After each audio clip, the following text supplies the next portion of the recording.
ఇప్పుడు ఇందాక మాట్లాడుకున్నాం ఒక దాదాపుగా 5 ఎకరాల చుట్టూ ఇదంతా కూడా ప్రహారీ వన్నీ ఏర్పాటు చేసుకున్నారు. 5 ఎకరాల లోపట కోట లోపట 5 ఎకరాల విస్తీర్ణం ఉంటుంది.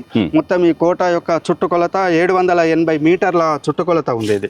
తర్వాత ఏం సార్ ఎక్కడ చూసిన బ్రిక్స్ ఇందాక మీరు చెప్పారు ఫ్రెంచ్ ఇంజనీర్స్ ఇదంతా కూడా కన్స్ట్రక్ట్ చేసిందని. సో ఎన్ని సంవత్సరాలు అవుతుంది ఇది పెట్టి వాళ్ళు? 1760 నుంచి 90 సంవత్సరాల మధ్యలో ఇది నిర్మించారు సార్. 1760 అప్పుడు ఎంత టెక్నాలజీ తోటి నిర్మించాలంటే అప్పుడు కట్టిన ఇటుక ఇప్పటికీ ఎన్ని వర్షాలు ఎంత వాతావరణ ఒత్తిడి ఉన్నా కూడా ఇంత కరుగుతలేదు. ఇప్పుడు మనం కట్టుకున్న ఇటుకలు 50 ఏళ్లలోనూ కలిసిపోతుంది.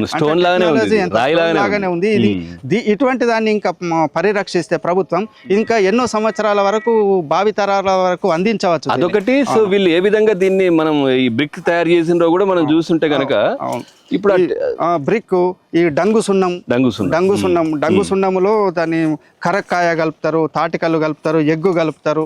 దీంట్లో అన్ని ఉంటాయి. మిక్సీ చేసి ప్లాస్టింగ్ చేసింది, సిమెంట్ కాదు. ఇంట్లో మస్తు థిక్నెస్ ఉంటుంది.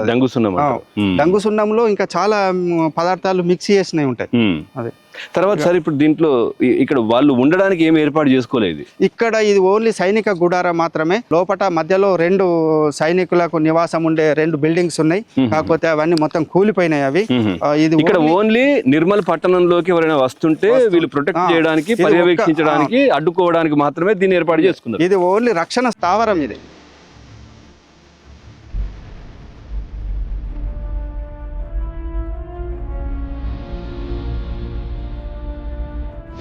దీంట్లో ఓన్లీ ఇది పర్యవేక్షణకు మాత్రమే ఉన్నట్టుంది.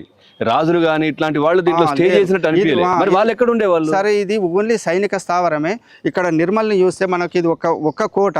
లోపట రాజులు ఉండేది కిల్లా కోటలో రాజులు ఉంటారు. ఇంకోటి ఉంది ఇంకా చాలా ఉన్నాయి. కిల్లా కోటలో రాజు రాణి నివాసం ఉండేవాళ్ళు. ఇక్కడ పరిపాలన ఏర్పాటు చేయడానికి అధికారులు ఉండేది. ఛత్తీస్గఢ్ లో అధికారులు ఉండేది. ఇక్కడ గజ్గఢ్ అనేది ఒకటి ఉంది. ఇప్పుడు ఏరియా హాస్పిటల్లో అక్కడ గజ దళాధిపతి ఉండేది. అనంతపేటలో అశ్విక దళాధిపతి ఉండేది. అంటే ఒక్కొక్క ఆర్మీ చీఫ్ మనం ఇప్పుడు పేరు మళ్ళీ ఈ ప్రాంతాన్ని పరిపాలించడానికి చుట్టూ ఇట్లా కోటలను నిర్మించుకొని పటిష్టంగా ఉంటది. మళ్ళీ చుట్టూ నిర్మల్ చుట్టూ 8 కిలోమీటర్ల విస్తీర్ణంతో కందకం ఉన్నది.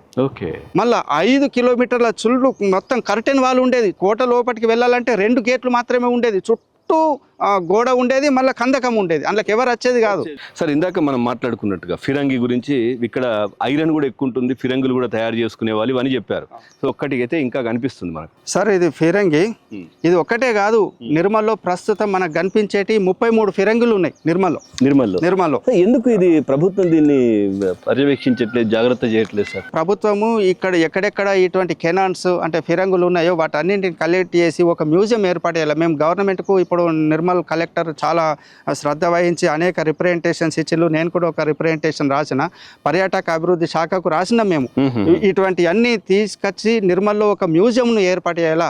పురావస్తు శాఖ మ్యూజియంని ఏర్పాటు చేస్తే ఇవన్నీ తీసుకుని పోయి అక్కడ స్టోర్ చేయొచ్చు, వీటిని రక్షించవచ్చు. అబ్దుల్ ఖాదిర్ ఇక్కడ రాసిండు. అబ్దుల్ ఖాదిర్ అని అప్పుడు మెటల్ ఇంజనీరు నిర్మల్లో ఉన్న మొత్తం అన్నిటిని తయారు చేసిండు అతడు.